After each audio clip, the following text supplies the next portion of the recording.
Ik ben zo dankbaar dat jullie er allemaal zijn. Het heeft even super lang geduurd, maar we gaan er een mooie dag van maken. Iedereen is ready? Blah, blah, blah, blah, blah.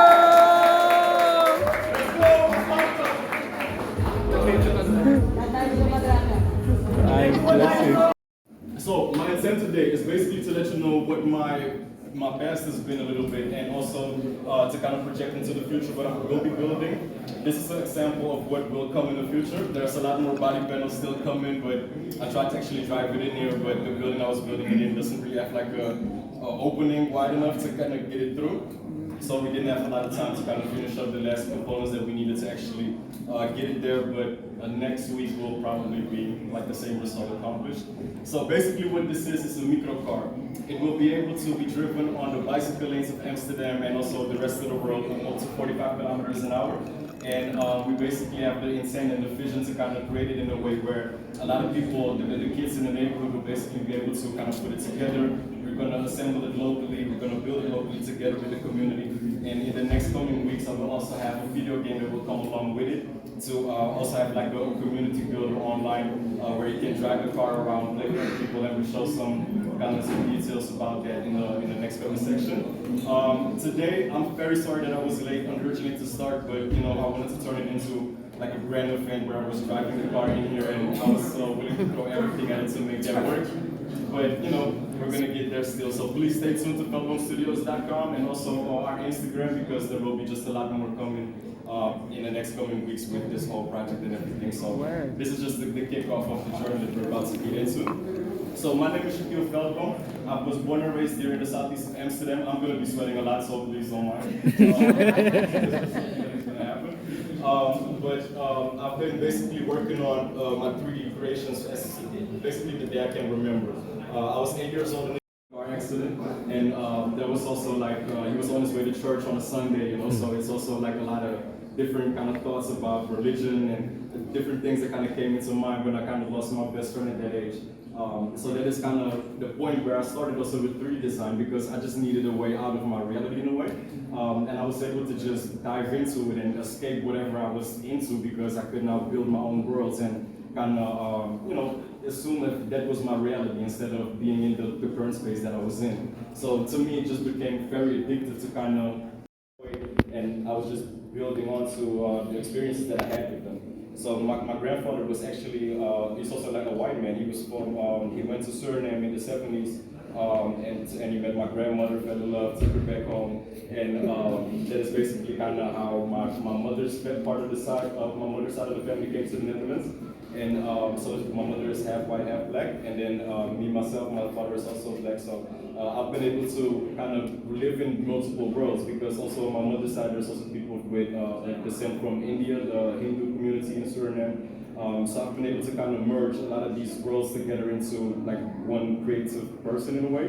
And that has also enabled me to kind of walk into different rooms, be very comfortable, and not feel a way about, you know, meeting different people, because I would be at family functions with my grandfather and just be all white people, and I would be like the standout, and people would still treat me like family. And that was kind of a very kind of important part of my grandfather's and my relationship, because he would be able to kind of take me to race circuits in Belgium. You know, we would go to Solid, I think it's called, the racetrack, and I would be like 5 years old or something, and there would be people looking at us like, what is this combination? Like this older white gentleman with this young black kid, like how are they kind of, you know, coming here together to kind of see that, you know?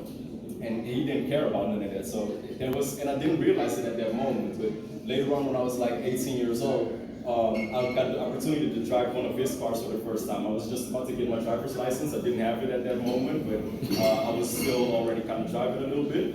And he was able to kind of showcase what an old car would feel like, you know, because it didn't have like power steering, it didn't have like a brake assist or anything. So you have to really like stamp on the brake and like steer everything, but you would feel all of the little details of the road through that thin steering wheel vibrating in your hands, you know. So that kind of really set me on a path to kind of figure out what my ideal version of that would be and how I could create that. So that is kind of where kind of these things kind of came into play, because my grandfather didn't have any type of judgment or like a look on his face when there was a guy that came by when we were actually driving this car together, and he was standing.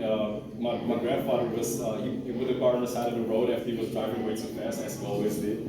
But then he told me like, your own credits, your own like artworks, your own everything within the home. Also like the virtual cars, you're able to park them there, charge them there, and also maybe showcase some of your own business identity and properties that you will want to have in the future within the idea of Veldboom. So this is our vision of like a metaverse that we want to create to also allow people to basically have a new way of using social media. You'll be able to get into your home and then basically walk in there.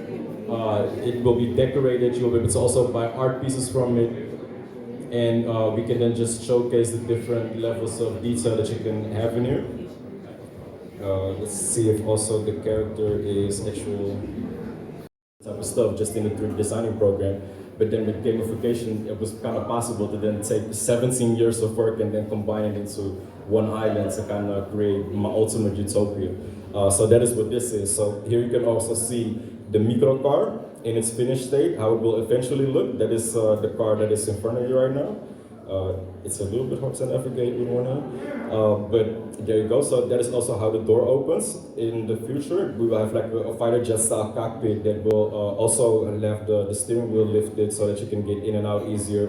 So the steering wheel will be attached to the dashboard and everything. So that is also basically how all of these ideas come together to kind of make this, you know, because I have now this virtual world where I can dream as big as I possibly can without having the risk of ruining something or destroying anything of any cost, whatever. I can just dream and I can just visualize whatever I kind of want. And then with 3D printing and all of the different technologies that we now have with also scanning and like printing multi-materials and all that, I can also take those imaginations and actually turn them into real life scenarios that I can like bring forward to the people, you know? So that is the whole mix of realities that I kind of want to bring together. So initially, I designed this house also when I was 17, I think. I had a crazy dream. I still have the dream, and I will get into it. But I want to own 100 cars by the time I'm 30 years old. That is kind of and not from like a standpoint where I feel like I need that, but also business minded. I can like take a regular car, 3D scan everything from it, and then 3D print components for it. So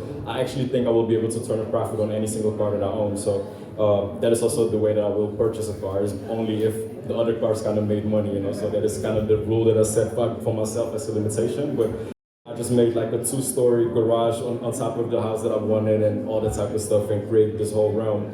But I think I designed this house when I was 17, I think originally. And could you hold the mic a little bit? Yes. Ik ga het even met 2 handen doen, is a little bit easier. And here it kind of came with just the rest of the island in a way, because I was able to then turn that vision into the entire space where I could combine everything, and that kind of sets you up for not only having the ability to design like homes and houses, but also entire systems. Because here I also have like a solar array. The mouse is open now.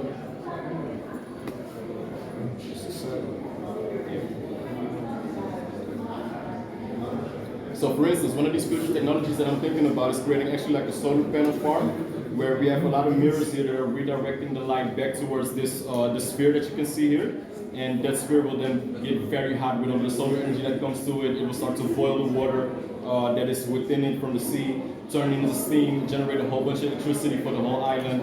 And only if there's actual sunshine on the island, then you'll be able to drive your virtual cars around. And otherwise, there isn't any power on the island to then do that, you know? So we also need to then make a whole ecosystem for the rest of the island to make it work and process.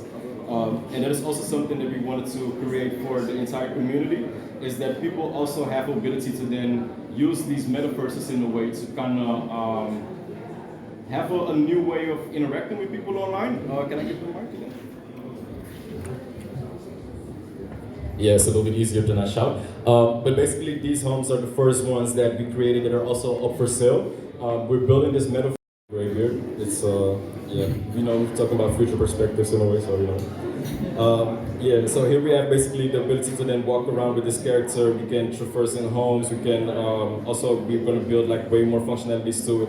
Where, for instance, if you have one of these homes, you'll be part of a 10-home community, and you're able to kind of grow like NFT plants in a way. So you have this whole garden setup here where you can grow your own like apple tree, for instance, you know. And then if there are other gamers in the world that don't like have an apple tree or don't have a home, but they can use these apples as lives in video games, for instance, then they can come and purchase your apples from you. So you owning a home like that in the metaverse can actually start to generate revenue, and also you can make money out of it. If you have like NFT pieces that you want to collect in your home, then you can put them up on the wall here, and then you can showcase them to other people that you own those pieces, but also at the same time you can then have people make an offer on your pieces. So the NFT, the crash that we kind of saw in the prices and everything, I think it was because there wasn't like any usability or like utility for space you can actually put them in. And that is kind of the world that we want to project out there through video gaming and also simulations, metaverse, and digital twins to kind of combine everything back into